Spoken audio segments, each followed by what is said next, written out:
नमस्कार मंडळी, माझं नाव रेश्मा कुलकर्णी आणि मी आहे एक वैद्य म्हणजेच आयुर्वेदिक डॉक्टर। मंडळी, मला बऱ्याच जणांनी शंका विचारली की जेवताना पाणी प्यावं की पिऊ नये। काही जण म्हणतात जेवताना पाणी पिऊ नये, जेवणानंतर अर्ध्या तासाने पाणी प्यावं। काही जण म्हणतात जेवणानंतर 2.5-3 तासानंतर पाणी प्यावं। नक्की करावं तरी काय? आणि जेवताना पाणी पिण्याच्या वेळा बदलल्यामुळे त्याचा शरीरावरती काही वेगळा परिणाम होतो का? ते इतकं सिग्निफिकंट आहे का? या सगळ्या प्रश्नांचं योग्य उत्तर आपल्याला कोण देऊ शकेल? Yes, simply Ayurveda. चला तर मग आयुर्वेदामध्ये या बाबतीत काय सांगितलंय हे आपण जाणून घेऊ। आयुर्वेदाच्या अष्टांग हृदय या संहितेमध्ये एक सूत्र आलंय, समस्थूल कृशा भक्त मध्यांत प्रथमांबुपाहा। म्हणजे काय? तर जेवायला बसताना जेवणाच्या आधी जर खूप पाणी प्यायलं तर आपण दुर्बल होतो, शरीर दुर्बल होतं, म्हणजे शरीराची ताकद कमी होते।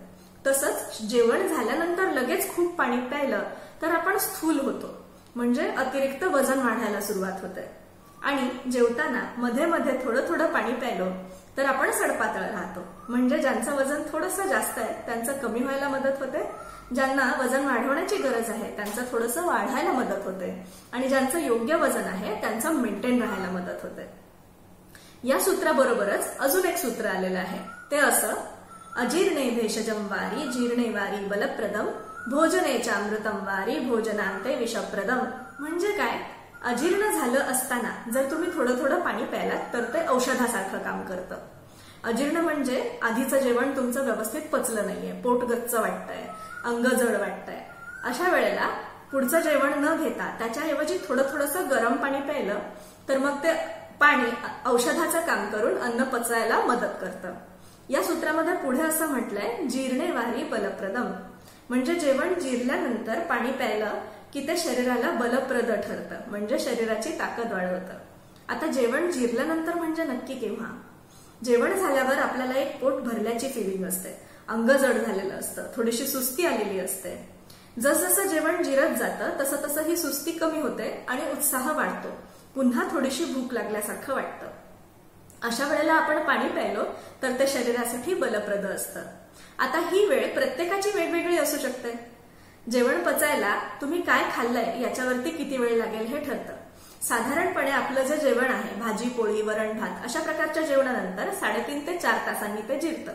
जेवण तुमचं जड झालं असेल तर हा वेळ थोडासा अजून जास्त लागू शकतो। तर तुम्हाला जेवण जिरल्याची लक्षणं जेव्हा दिसतील तेव्हा तुम्ही जे पाणी प्याल ते शरीरासाठी बलदायक ठरेल। या सूत्रामध्ये पुढे असं म्हटलंय, भोजनेच्या अमृतम वारी, म्हणजे जेवताना मध्ये मध्ये थोडं थोडं पाणी प्यायल्यानंतर ते अमृतासारखं काम करतं, म्हणजे शरीराला आरोग्यपूर्ण बनवतं।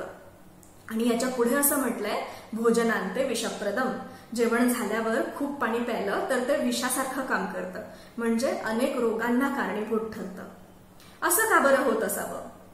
मंडळी, आपण मिक्सरमध्ये एखादा बॅटर किंवा चटणी जेव्हा फिरवतो त्यावेळेला त्यात थोडंसं पाणी का घालतो? ते व्यवस्थित बारीक व्हावं म्हणून। शरीरामध्ये सुद्धा असंच होतं, आपलं जेवण जेव्हा पचतं त्यावेळेला ते पोटामध्ये घुसळलं जातं। जर जेवताना थोडं थोडं मध्ये मध्ये पाणी प्यायलो तर मग ते अन्न घुसळण्याची प्रक्रिया असेल ती व्यवस्थित होते, त्यामुळे अन्नाचे व्यवस्थित तुकडे होतात आणि त्यातून आपल्याला न्यूट्रिशन मिळतं।